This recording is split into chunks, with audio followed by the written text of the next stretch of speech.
હિમાચલ પ્રદેશમાં ગતરોજ શુક્રવારે ફરી વાદળ ફાટ્યું હતું કે જેમાં લાહોલ સ્પીતિની પિન ખીણમાં ગઈકાલે સાંજે લગભગ 6 વાગે વાદળ ફાટ્યાના કારણે પૂર આવ્યું હતું કે જેમાં એક મહિલા તણાઈ હતી ત્યારે પોલીસને મોડી સાંજે આ મહિલાનો મૃતદેહ મળી આવ્યો હતો। આ પહેલા ગુરુવારે 1 ઓગસ્ટ હિમાચલમાં 5 સ્થળોએ વાદળ ફાટ્યાને કારણે ભારે તારાજી સર્જાઈ હતી કે જેમાં અત્યાર સુધીમાં 7 લોકોના મોત થયા છે, 46 લોકો ગુમ થયા છે।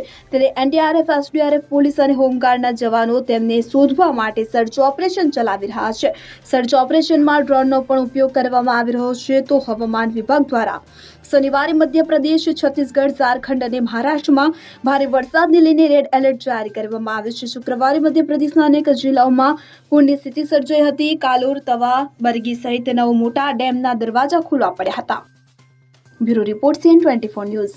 હવે જુઓ દેશ દુનિયાની તમામ ખબરો તમારી આંગળીના ટેરવે।